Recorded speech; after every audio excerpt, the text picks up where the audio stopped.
Stop! Before you eat another piece of chocolate, you need to know what it actually is. Because the chocolate bar sitting in your hand right now did not exist 200 years ago. And before that, for 3,000 years, chocolate was not food at all. It was power. It was money. It was religion. And drinking it was reserved for the most powerful people on earth. This is the true history of chocolate, and it is nothing like what you think.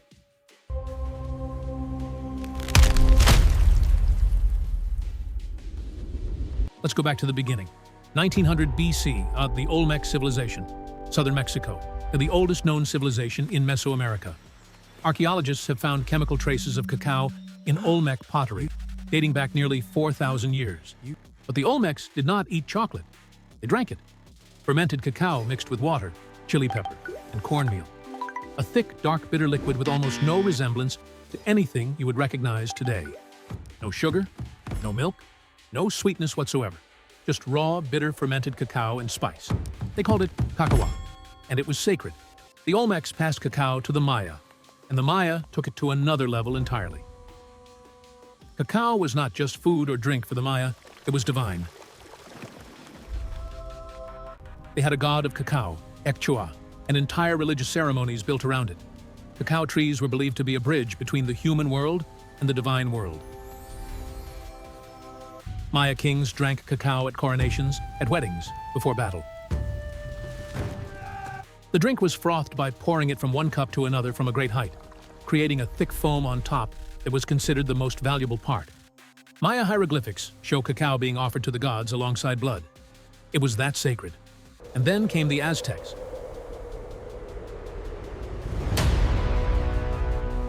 The Aztec Empire absorbed cacao culture from the Maya and elevated it even further. The Aztec Emperor Montezuma II was legendary for his cacao consumption. According to Spanish conquistadors who witnessed it, Montezuma drank 50 golden cups of chocolate every single day. His treasury contained not gold, not jewels, but billions of cacao beans. Because for the Aztecs, cacao beans were money. One turkey cost 100 beans. A fresh tomato cost 1 bean. Workers were paid in cacao. Taxes were paid in cacao. Counterfeit cacao, hollowed-out shells filled with dirt, was the first counterfeiting scandal in history. And drinking the cacao drink itself was strictly reserved for emperors, warriors, and priests.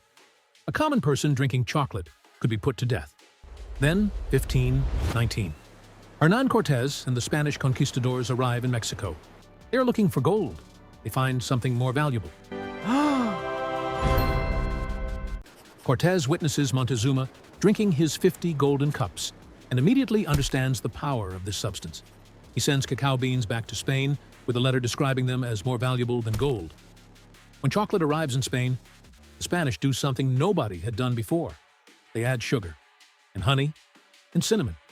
The bitter, sacred warrior drink of the Aztec Empire becomes sweet, and Europe loses its mind. For nearly 100 years, the Spanish keep chocolate completely secret from the rest of Europe. Only Spanish royalty and the extremely wealthy can access it. It is the most guarded food secret in history. Monks in Spanish monasteries process cacao beans under strict secrecy. The penalty for revealing the secret is severe, but secrets never stay secret forever. By the 1600s, chocolate has leaked across Europe. France, England, Italy, the Netherlands all discover it. Chocolate houses open in London, similar to coffee houses, where wealthy men gather to drink chocolate and discuss politics and business. A cup of chocolate in 1650s London costs the equivalent of $50 today. And then, the Industrial Revolution changes everything. 1828. A Dutch chemist named Coenraad van Houten invents a hydraulic press that can separate cacao butter from cacao paste, creating what we now call cocoa powder. Suddenly, chocolate can be mass-produced.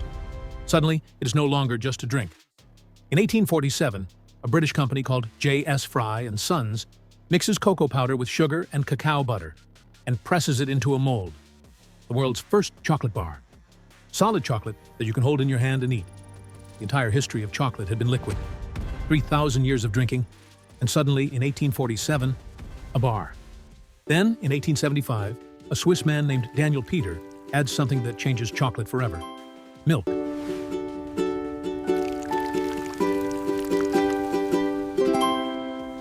He mixes condensed milk, invented by his neighbor Henri Nestlé, into the chocolate. milk chocolate is born. Smooth, sweet, creamy, completely irresistible. The modern chocolate bar as we know it exists for the first time in history. Within 20 years, chocolate has gone from a bitter, sacred Aztec warrior drink to the most popular sweet in the world. Today, the global chocolate industry is worth $230 billion. The average American eats approximately 9 pounds of chocolate per year. Over 400 cocoa beans go into making a single pound of chocolate. And the Theobroma cacao tree, whose name literally means food of the gods in Greek, still only grows within 20 degrees of the equator, in the same tropical regions where the Olmecs first discovered it 4,000 years ago. From sacred Aztec warrior drink to Swiss milk chocolate bar to the thing you eat while watching television on a Tuesday night. 3,000 years. One ingredient. Every bite has a story. I will see you in the next one.